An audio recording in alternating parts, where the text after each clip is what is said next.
Exponents and radicals, or roots. Now, when we look at an a to the fourth, it really means an a times an a times an a times an a. So 5 cubed means a 5 times a 5 times a 5. Or, in this case, since it's all numbers, you can simplify that down to 125. So a negative 1/3 to the third power means a negative 1/3 times a negative 1/3 times a negative 1/3, which when you multiply that out gives you a negative 1 over 27. A negative 1/3 to the fourth means a negative 1/3 multiplied 4 times, which then gives us a negative 81. Now, does this right here equal this? The answer is no, because on the right-hand side, it means a negative 3 times a negative 3, because it's a negative 3 squared, so you got to take the negative 3 times itself. Over here on this side, it's only the 3 that's being squared, so you got to take your 3 times your 3, and then you got to put your negative in front of it. So that really gives you a negative 9. So in this case, since both sides are not the same, they are not equal. So when you take 2 times 3 to the fourth, is that really a 2 times an 81, which is a 162? Or is that really a 6 to the fourth, which is a 1280 or 96? Well, remember, you always have to do exponents first. So it's really the first way that's right. You always have to do exponents before you do your multiplication. So that's why the second one is wrong, because multiplication was done first.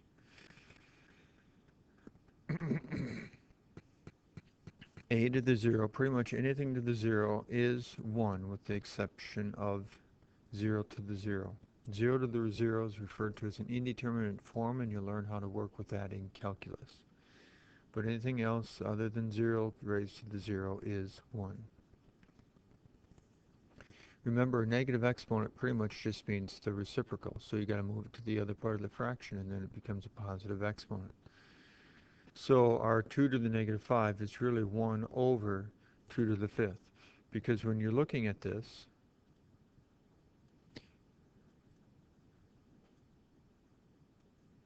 it's really over 1, so you got to flip this whole thing upside down. Now that does simplify a little bit. So same idea here, negative exponent, so you got to flip it upside down. That's what it is. Flip it upside down, you just get this over 1, which means you don't have to put it over 1, and it works out to be 512. You need to remember when you're taking an a to a power times an a to a power, you need to add your exponents, because if you have a 2 to the 5th times a 2 to the 5th, or I mean 2 to the 3rd, here's your 2 to the 5th, sorry, 2 to the 2nd, times your 2 to the 3rd, gives you a total of 5 5's you're multiplying together, so you add your exponents of the 2 and the 3 to get that exponent of 5. An exponent raised to an exponent, you need to go ahead and multiply those. Here you're cubing this, so you take your 2 to the 4th, times your 2 to the 4th, times your 2 to the 4th, which is 2 to the 12th. You get the 12 from multiplying your exponents. When you have m, or a to the m over a to the n, you need to subtract. An example of that would be 2 to the 5th over 2 to the 2nd. Here's 2 to the 5th, here's 2 to the 2nd. 2 over 2 is 1. This 2 over this 2 is 1. It leaves you with your 2 times 2 times 2, or 2 cubed, which is 8. If the top and the bottom both have negative exponents, you can just flip them upside down, and then they become positive. If the whole fraction has a negative exponent, you flip your fraction upside down, it becomes positive. Here we're dealing with roots.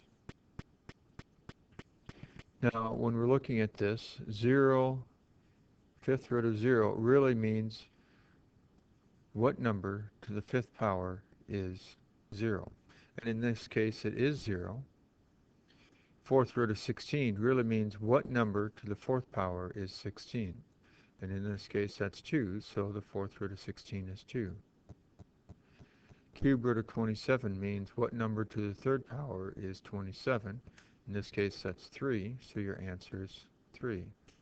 Cube root of negative 8 really means what number to the 3rd power is negative 8, and that is negative 2. So the cube root of negative 8 is negative 2. Fourth root of negative 16 means what number to the fourth power is negative 16? In this case, there is nothing to the fourth power that will give you a negative 16, because a negative to the fourth power is positive. A positive to the fourth power is positive. So it basically boils down to what this is saying. If you're taking any root of 0, you get 0. If what you're putting on the inside of your root is positive, your answer is positive. And you'll notice that right here with these two. If you're dealing with an odd root, and what you're putting in is negative, then you get out a negative, and that's like this one right here. If you're putting in a negative and it's an even root, you don't get a real number. Technically, there's a complex number, but for the most part, we're going to just put empty set because it's a non-real number, and that would be the last situation. Is this a true statement? Well, if it works with numbers, it might be. If it doesn't work with numbers, we know it won't be. Well, if you try it with numbers here, order of operations says you got to do your addition then, and then you got to do your squaring. Over here, if you work this out, you get 25, not 49, so definitely not. So in other words, you cannot apply your exponent to the inside when you're dealing with addition. What you'd have to do with the left side is actually to FOIL it out, an a plus b times an a plus b. On the right side here, basically we're wondering, can we apply our root to the first one and our root to the second one so we can get this? The answer is no. Here's an example underneath, dealing with numbers again. If you follow order of operations, you have to have your 9 plus your 16 is your 25, and the square root of 25 is your 5. Where on the right side, your 3 and your 4 gives you 7. Over here, once again, we're really wondering, can we apply our root to each part? And once again, the answer is no. And underneath is an example that shows you it does not work with numbers. If it did work with numbers, it may always work, it may not. We still hadn't proved it if we tried it with numbers. But you can try it with numbers to show that it does not work.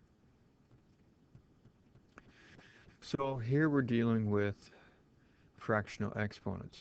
Basically, the denominator of the exponent tells you which root to take. And so we have that here. Denominator of the exponent is telling you to take the nth root. The numerator of the exponent, the top part, is telling you what power you have to raise it to. Whether you do the power first and then the root, or the root first and then the power, doesn't really make a difference. So when you're dealing with this, it really means the cube root of a 27 squared. Or it could be the cube root of 27 and then squaring your answer. Both of these are right. They'll both work. But one of them is easier to do in your head. You'll notice you probably don't know 27 squared off the top of your head, let alone the cube root of that. However, you do know the cube root of 27, which is a 3, and then you got to square that, which is 9. So both ways are right or fine to write it, but one of the ways is easier to do in your head. So when you look at this one here, you're dealing with the square root of 9 to the 5th. So you could write it like this, or you could do the square root of 9 and then raise it to the 5th. You'll notice the second way, though, is easier to do in your head. Okay, let's start working out some problems. Here, since it's all multiplication in the parentheses and all multiplication between the parentheses, we don't need the parentheses, and therefore you can multiply in any order you want. So let's put the numbers together. Let's put the b's together. Now let's multiply our numbers together, and then we end up getting a 6. Multiply the b's. Remember, you got to go ahead and add your exponents, and you get this.